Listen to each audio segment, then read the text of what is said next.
नमस्कार साथियों, बाजीगर प्रीत समाचार पत्र चैनल के सभी दर्शकों को डीसी मछाल कुरुक्षेत्र से नमस्कार। जैसा कि हम पहले भी आपके पास कई वीडियोस लेके आए हैं, जो सारी न्यूज़ जिनके अंदर या जो भी वार्ता होती है वो बाजीगर समाज के बारे में ही होती है। आज भी हम ऐसी ही एक वार्ता, एक न्यूज़ आपके सम्मुख लेकर आए हैं। साथियों, ये जो न्यूज़ बुलेटिन है ये आपका अपना न्यूज़ चैनल है। अगर आप भी इसमें कोई अपनी न्यूज़, अपने समाचार भेजना चाहते तो आप हमें भेज सकते हैं। बाकी आम खबरें आप समाचार पत्रों से पढ़ते रहते हैं, वो आपको हर तरह की समाचार दे सकते हैं, लेकिन बाजीगर समाज की जो सूचनाएं हैं, जो खबरें हैं, वो नहीं वो प्रसारित करते। तो इसलिए ये जो चैनल है ये एक्सक्लूसिव आपके लिए है। तो साथियों, आज जो हम आपके लिए जो सूचनाएं, जो खबर लेके आए हैं, वो सबसे पहले हम यहाँ कुरुक्षेत्र में बाजीगर समाज के मंदिर के बारे में लेकर आ रहे हैं।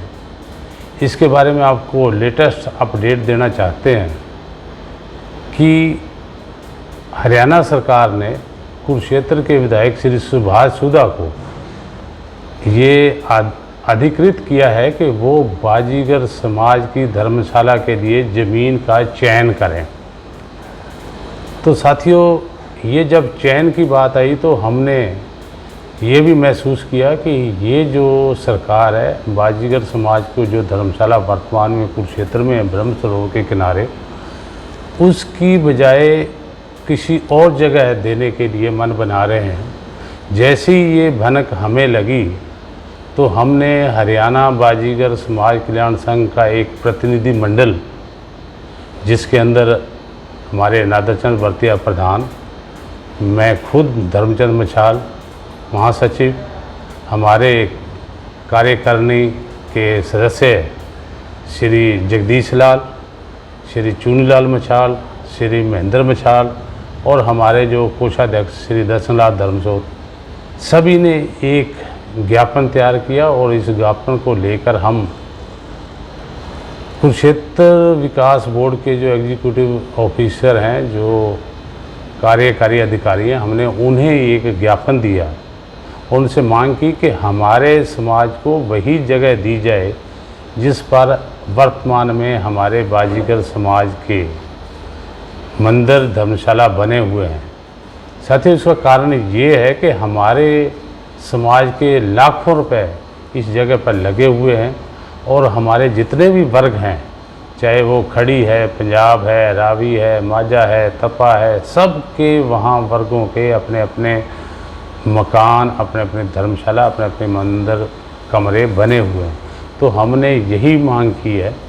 तो हमारी मांग को स्वीकार करते हुए, हमारे ज्ञापन को स्वीकार करते हुए कार्यकारी अधिकारी ने हमें ये आश्वासन दिया कि शीघ्र ही हम आपकी बात का मान रखते हुए एक मीटिंग बुलाएंगे, जिसकी डेट तो अभी निश्चित नहीं हुई है, लेकिन जैसी वो डेट आएगी तो हम उसके अंदर यही एजेंडा रखेंगे। तो इस एजेंडा में हम बाजीगर समाज की जो वर्तमान जगह है, उसी जगह को देने के लिए हम इशू बनाएंगे और एक एजेंडा में आइटम बनाएंगे। तो ये आश्वासन उन्होंने हमें दिया था, यही हमारी लेटेस्ट है। तो साथियों, बाजीगर समाज कल्याण संघ आपके हकों के लिए सजग है। आपको जैसे ही कोई सूचना मिलेगी हम आप तक लेके आएंगे। तो ये तो थी हमारे लोकल बाजीगर समाज की धर्मशाला की खबर। अब हम आपको एक और खबर की ओर ले जाते हैं, जिसका आजकल बहुत चर्चा है। चर्चा क्या है कि हरिद्वार के अंदर जो बाजीगर समाज का गोपाल मंदिर है, उसकी चर्चा बहुत गर्म है हमारे समाज के अंदर। कारण उसका ये है कि हमारे एक पूर्व महंत स्वामी रामानंद जी, उन्होंने अपनी वसीयत के अंदर इस गोपाल मंदिर की वसीयत जगत गुरु परमार्थ ट्रस्ट कनखल के नाम कर दिया था। और जैसे ही उनकी मृत्यु हुई तो वो जो जगह का महंत है उनका बेटा गुरमीत गिरी एक वहाँ से एज ए केयर टेकर का लेटर लेकर वहाँ पर आके अपनी महंती करने लग पड़ा। जब सारे समाज को पता चला तो उन्होंने सोचा कि ये तो बहुत ही गलत काम हुआ है, तो उन्होंने एक कमेटी बनाई जिसके अंदर 14 लोग थे। उन्होंने इस चीज़ का विरोध किया, लेकिन विरोध करने के बाद गुरमीत गिरी ने भगवान दास और बाकियों के ऊपर एक केस कर दिया जिसका अभी तक निपटारा नहीं हुआ। हमारे समाज के बहुत से लोगों ने इसे हल करने का प्रयास किया है, लेकिन अभी तक वो मामला ज्यों का त्यों है। लाखों रुपए हमारे समाज के इस गोपाल मंदिर की केसों पर खर्च हो रहे हैं और इसके साथ साथ वहाँ का विकास भी नहीं हो रहा। तो इसके बारे में हमने जो मंदिर कमेटी है पुरानी, वहाँ भी बात की, हमने उनके दोनों पक्षों से बात की।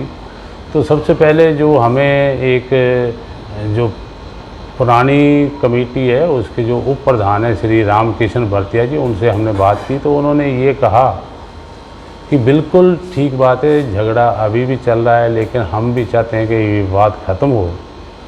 लेकिन अगर ये गुरमीत गिरी जी अगर इस केस को उठा लें तो ये झगड़ा अपने आप समाप्त हो जाएगा। तो हमने उनसे बात जब की तो उनका यही जवाब था कि लोग कहते हैं कि इस मीटिंग को भंग कर दिया जाए, जबकि इस मीटिंग के अंदर भंग करने वाली ऐसी कोई बात नहीं। ये मीटिंग भी मंदिर के उन्नति के लिए बनी हुई है और काम कर रही है।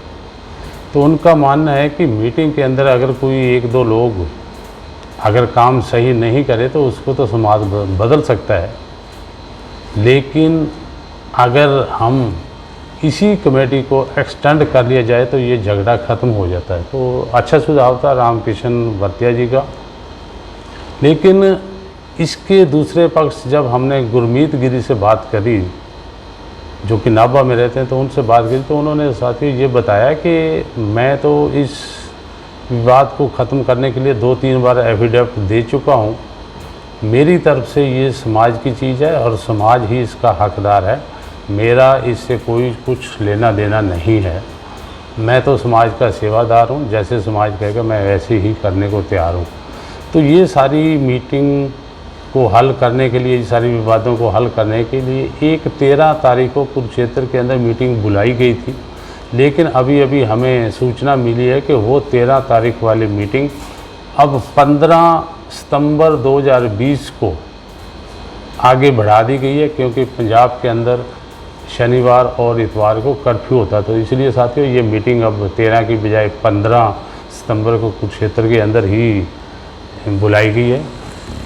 हमने गुरमीत गिरी से इस मंदिर की ग्राही जो चल रही है, जो मंदिर तक नहीं पहुंच पाती, हमने जब उसके बारे में बात की तो साथियों उन्होंने बहुत ही गंभीर आरोप लगाए हमारे समाज के उन लोगों के ऊपर जो अपने निजी स्वार्थ की वजह से इस मीटिंग, इस विवाद को हल भी नहीं होने देना चाहते और पैसे भी जो अभी तक मंदिर में नहीं पहुंचाए। उन्होंने ये आरोप लगाया कि कुछ साथी हमारे 90% जो ग्राही होती है वही अपने लेवल पे ही उसको लेके इकट्ठा करके खा जाते हैं। तो बहुत ही गंभीर आरोप गुरमीत गिरी की तरफ से समाज के उन लोगों के ऊपर लगा है जो कि अपने नाम की पर्चियाँ, अपने नाम की रसीद बुकें छपवाकर समाज से ग्राही तो इकट्ठी करते हैं लेकिन आगे तक नहीं पहुंचाते। तो साथियों हमें सूचना मिली है कि अब तक लगभग लाखों रुपए लोगों के पास पड़ा हुआ है और पिछले 4 साल से 1 रुपये भी मंदिर की डेवलपमेंट के लिए वहाँ हरिद्वार में नहीं पहुँचा। तो ये सब ध्यान में रखते हुए यह मीटिंग बहुत ही इम्पोर्टेंट मानी जा सकती है। ये हमारे समाज का सभी वर्गों का इकट्ठा मंदिर है। तो हम आप तक ये गुरमीत गिरी की जो बात है, जो उनके विचार थे, वो भी आप सब लोगों के साथ साझा करने चाहते हैं। तो लीजिए हम आपके साथ गुरमीत गिरी जो उन्होंने हमें टेलीफोन पर कुछ सूचना दी वो आप तक हम शेयर करना चाहते हैं। ਜਿਹੜੀ ਪਰਮਾਰਥ ਟਰੱਸਟ ਨੂੰ ਉਹਦੇ ਨਾਲ ਜ਼ਮੀਨ ਦਿੱਤੀ ਸੀ ਉਹਦੇ ਨਾਲ ਕੋਈ ਆਪਣਾ ਸੰਬੰਧ ਤਾਂ ਹੈ ਨਹੀਂ, ਅਤੇ ਉਹ ਜ਼ਮੀਨ ਦੇ ਦਿੱਤੀ। ਉਸ ਤੋਂ ਬਾਅਦ ਤੁਹਾਨੂੰ ਉਹ ਕੇਅਰ ਟੇਕਰ ਦਾ ਉਹਨਾਂ ਨੇ ਚਿੱਠੀ ਦਿੱਤੀ ਆ।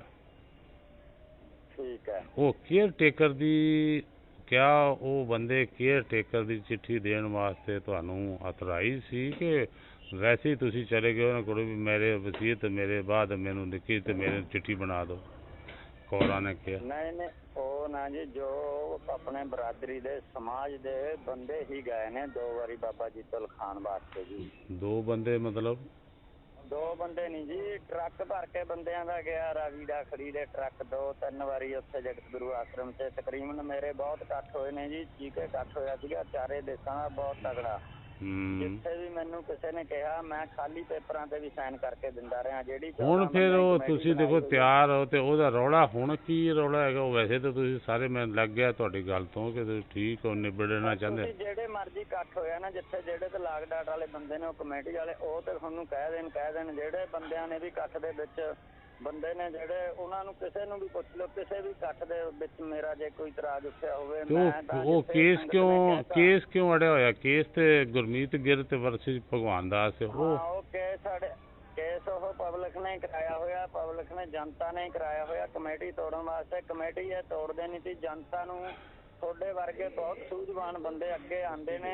ਅੱਗੇ ਆ ਕੇ ਬਾਅਦ 'ਚ ਉਹ ਬੰਦੇ ਸਾਨੂੰ ਕਹਿ ਕੇ ਜਾਂਦੇ ਨੇ ਵੀ ਸਾਡੀ ਨਹੀਂ ਉਹ ਮੰਨਦੇ, ਐਂਡ ਕਰਕੇ ਜਾਂਦੇ ਨੇ ਵੀ ਝੂਠੇ ਨੇ। ਬਹੁਤ ਕੋਈ 1000 ਬੰਦਾ, ਇੱਕ ਬੰਦਾ ਨਹੀਂ 1000 ਬੰਦਾ ਬਾਜੀਗਰ ਬਰਾਦਰੀ ਦਾ ਸੂਝਵਾਨ ਅਫਸਰ ਨੇ ਜਿਹੜੇ। ਤੁਸੀਂ ਤੇ ਮਤਲਬ ਚਾਹੁੰਦੇ ਹੋ, ਤੁਸੀਂ ਤੇ ਚਾਹੁੰਦੇ ਹੋਣੇ ਕਿ ਰੌਲਾ ਖਤਮ ਹੋ ਜਾਏ। ਮੈਂ ਤਾਂ ਇਹ ਕਹਿਣਾ ਸਮਾਜ ਦਾ ਮੰਦਰ ਹੈ, ਬਰਾਦਰੀ ਦਾ ਮੰਦਰ ਹੈ ਬਾਜੀਗਰਾਂ ਦਾ, ਕੋਈ ਇਹਦੇ ਤੇ ਰੌਲਾ ਨਹੀਂ ਹੋਣਾ ਚਾਹੀਦਾ। ਜਿੱਦਾਂ ਪਹਿਲਾਂ ਚੱਲਿਆ ਉੱਦਾਂ ਚੱਲੇ। ਕੋਈ ਆਪਣੀ ਜਾਇਦਾਦ ਸੰਪਤੀ, ਕੋਈ ਆਪਣੀ ਘਰ ਦੀ ਸੰਪਤੀ ਕਿਸੇ ਦੀ ਨਹੀਂ ਹੈ, ਨਾ ਕਿ ਨਹੀਂ। ਦੂਜਾ ਉਹ ਠੀਕ ਹੈ, ਇਹੀ ਚੀਜ਼ ਹੈ ਕਈ ਜਗ੍ਹਾ ਲੋਕਾਂ ਨੇ ਪਰਚੀਆਂ ਆਪਣੇ ਨਾਮ ਦੀ ਛਪਵਾ ਲੀਆਂ, ਆਪਣੇ ਨਾਮ ਦੀਆਂ ਘਰੋਂ ਗ੍ਰਾਹੀ ਕਰ ਰਹੇ ਚੱਲ ਰਿਹਾ ਜੀ। ਜੇ ਤੁਸੀਂ ਸਹੀ ਪੁੱਛੋ ਮੰਦਿਰ ਦੇ ਵਿੱਚ 10% ਰੁਪਈਆ ਲੱਗ ਰਿਹਾ ਪਬਲਿਕ ਦਾ ਆਇਆ ਹੋਇਆ, 10% 90% ਰਸਤੇ 'ਤੇ ਖਾ ਰਹੇ ਨੇ ਜੀ ਇਹ ਲੋਕ ਜਿਹੜੇ ਰਲੇ ਹੋਏ ਨੇ। ਤੇ ਤੁਹਾਨੂੰ ਪਤਾ ਹੋਣਾ ਕਿਹੜੇ ਕਿਹੜੇ ਬੰਦੇ ਖਾਂਦੇ ਨੇ? ਕਿਸੇ ਦਾ ਨਾਮ ਪਤਾ ਨਹੀਂ? ਉਹ ਖਾਂਦੇ ਨੇ ਬਸ, ਉਹ ਬੰਦਿਆਂ ਦੇ ਟੋਲੇ ਬਣੇ ਹੋਏ ਨੇ ਜੀ। ਹੁਣ ਕੀ ਤੁਹਾਨੂੰ ਕਹੀਏ, ਤੁਸੀਂ ਆਓਗੇ ਉੱਥੇ ਇਕੱਠ ਹੈ 13 ਤਰੀਕ ਦਾ ਜੀ ਕੁਲਛੇਤਰ, ਚਾਰੇ ਦੇਸ਼ਾਂ ਦਾ ਬਰਾਦਰੀ ਦਾ।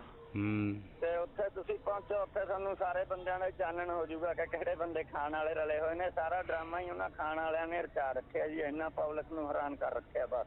चलो ठीक है, कोई नहीं, मिलेंगे 13 तारीख। हाँ जी हाँ जी। ये तो थी हमारी मंदिर की जो यथास्थिति, उसका हमें आप तक जो भी सूचना थी हमारे पास वो हमने पहुंचाई।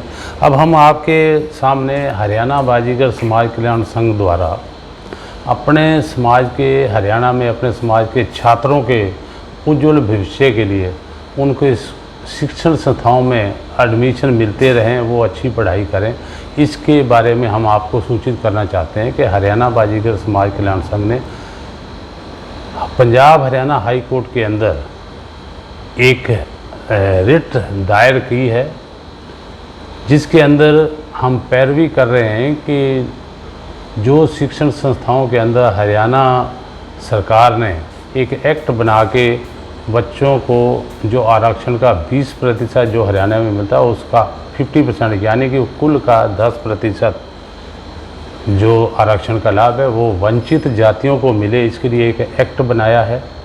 और उस एक्ट के अनुसार अब शिक्षण संस्थाओं में वंचित वर्गों को, जिसे हम पहले अनुसूचित जाति वर्ग ए भी कह सकते हैं, तो वंचित जातियों के छात्रों को अच्छे शिक्षण संस्थाओं में एडमिशन मिले, इसके लिए हमने जो एक रिट दायर किया उसका कारण यह था कि हरियाणा में चमार महासभा ने एक रिट दायर की है इसके खिलाफ कि हरियाणा में वंचित जातियों का आरक्षण का लाभ नहीं मिलना चाहिए, वो टोटल में से जैसे वो पहले लेते आए थे ऐसे ही लड़े। तो साथियों, हमारा हरियाणा बाजीगर समाज कल्याण संघ ने जब ये बात सुनी तो उन्होंने निर्णय लिया कि हम क्यों ना खुद अपने छात्रों के उज्ज्वल भविष्य के लिए एक इस याचिका के अगेंस्ट हाई कोर्ट में जाएं। तो हम अब चमार महासभा के अगेंस्ट एक एडवोकेट की सेवाएं ली हैं हाई कोर्ट में, और हमें आशा है कि हमारे बच्चों के उज्ज्वल भविष्य के लिए ये हमें आरक्षण का लाभ जो वंचित जातियों के लिए सरकार ने हमें दिया है वो हमें मिल जाएगा। साथियों, हमारे साथ हरियाणा सरकार भी है, कानून भी है, लेकिन क्योंकि वो कोर्ट में गए इसलिए हमें इसका पीछा करना पड़ा। तो हम सबको ये आश्वासन भी दिलाना चाहेंगे और आप सबसे सहयोग भी लेना चाहेंगे कि हमारा आप साथ दें। हम अपने हरियाणा में अपने बाजीगर समाज की उन्नति के लिए, शिक्षा के क्षेत्र में हमारे बच्चे आगे आएँ, इसके लिए हम प्रयासरत हैं, उसके लिए हम कर रहे हैं। तो ये तो साथियों हमारे इस रिट का नंबर जो हमने दायर किया उसका नंबर 8668 है, 8668, और इसकी जो आगामी डेट है वो 29 सितंबर 2020 को है। तो साथियों आप बिल्कुल टच में रहें, 29 सितंबर की डेट याद रखें। ये हमारे समाज के लिए, हमारे वंचित जातियों के समाज के लिए बहुत ही महत्वपूर्ण डेट है। तो अब हम एक और जो हमारी समाज की दशा है उसके बारे में ध्यान आपका आकर्षित करना चाहते हैं कि हरियाणा सरकार ने ITI में उन छात्रों को एडमिशन देने का निर्णय लिया है जो 8वीं तक भी पढ़े हों। तो साथियों, जैसा कि हमारा समाज पढ़ाई में बहुत पिछड़ा हुआ है, इस पिछड़ेपन को देखते हुए हमारा ये कर्तव्य बनता है, हम सबका ये कर्तव्य बनता है कि हमारे बच्चे जो 8वीं करने के बाद पढ़ाई छोड़ गए हैं वो ITI में ऑनलाइन अपना एडमिशन भरें। ये 17 तारीख तक उपलब्ध होगा। अगर आपको किसी भी तरह की कोई सूचना हो तो हमारे समाज के ही एक बहुत ही समाज सेवी श्री सतीश मछाल जो कि ITI कैथल में कार्यरत है, उन्होंने बार बार सूचनाएं हमारे ग्रुप में डालते रहते हैं। हमारा भी ये फ़र्ज़ बनता है कि हम अपने उन बेरोजगारों बच्चों को ITI के लिए प्रेरित करें ताकि वो अपना कारोबार कोई भी सीखें, जैसे फ़िल्टर है, बिजली का है सामान, फ्रिज, AC रिपेयर, प्लम्बर का, ये सारे किसी भी तरह के जिस भी काम में उनकी रुचि है वो ऐसा एक कोर्स कर सकते हैं। उस कोर्स के बाद वो चाहें तो सरकारी नौकरी भी उनको मिल जाएगी, और अगर वो ना भी नौकरी करना चाहे तो उन्हें अपना काम शुरू करने के लिए एक मौका मिलेगा। और साथ ही ये बहुत ही सुनहरी मौका है। हमारे पटियाला से एक बहुत ही वरिष्ठ हमारे साथी समाज सेवी श्री जोगिंदर नरसावत जो कि पटियाला के अंदर थापर यूनिवर्सिटी में स्विमिंग के वरिष्ठ कोच हैं और शिक्षक के तौर पर जाने जाते हैं, उन्होंने भी एक विशेष संदेश से ये अनुरोध किया है सभी हमारे अनपढ़ छात्रों से, बेरोजगारों से कि वो शिक्षा का लाभ उठाएं, क्योंकि ये शिक्षा सारी फ्री है। कम खर्चे में थोड़े पीरियड में हम कोई ना कोई कोर्स कर सकते हैं। एक विशेष अनुरोध उन्होंने ये किया कि कुछ राजनीतिक लोग अपनी राजनीतिक रोटियां सेकने के लिए इन छात्रों को राजनीति में धकेलते हैं, अपने आप को अपना निजी स्वार्थ पूरा करने के लिए छात्रों को पढ़ाई की बजाय राजनीति में धकेलें, जो नहीं होना चाहिए, क्योंकि ये छात्रों के भविष्य के साथ खिलवाड़ है। तो ये उन्होंने बाजीगर प्रीत समाचार पत्र के माध्यम से एक विशेष अनुरोध अपने बाजीगर समाज से किया है कि वो अपने बच्चों को राजनीति के चुंगल से बचाएं, उनको पढ़ने के लिए प्रेरित करें, और किसी भी तरह की कोई दिक्कत आए तो हमारे जैसे सतीश कुमार मछाल जी हैं या और भी कोई भी लोग हैं, हरियाणा बाजीगर समाज संघ के किसी भी कार्यकारिणी सदस्य से इसके बारे में अपनी मार्गदर्शन ले सकते हैं, तो वो कहीं ना कहीं आपको मदद करेंगे। लेकिन राजनीति में उनसे अपने बच्चों को हमेशा दूर रखें, क्योंकि राजनीति के अपनी ही लाभ के लिए इन बच्चों को प्रयोग कर रहे हैं। दूसरा, अपने बच्चों को नशा से दूर रखें। तो ये जो चीज़ें हैं, ये सभी चीज़ें हमारे बाजीगर समाज के विकास के लिए बहुत ही ज़रूरी है। तो साथियों, ये थी हमारे जो वार्ता, हमारे समाचार जो हम आप तक लेके आए, हम फिर आपके साथ ऐसे ही मिलते रहेंगे। एक नई जो आपको 15 तारीख की डेट बताई है वो 13 सितंबर से 15 सितंबर बढ़ा दी गई है। इसकी जो स्थान है वो वही कुरुक्षेत्र बाजीगर समाज की धर्मशाला के ऊपर है। तो आप सभी इसको नोट कर लें। और जो भी, अगर आपने ये बाजीगर समाज के चैनल को अगर आपने सब्सक्राइब नहीं किया तो इसको प्लीज़ इसको सब्सक्राइब कर लें, ताकि जो भी हमारी खबर होती है वो हम आप तक पहुंचाने में कामयाब रहें। तो इसी तरह बाजीगर प्रीत आपके साथ आपके समाज के समाचार लेके आपके साथ हाजिर होता रहेगा। कुरुक्षेत्र से धर्मचंद मछाल, बाजीगर प्रीत समाचार चैनल। नमस्कार।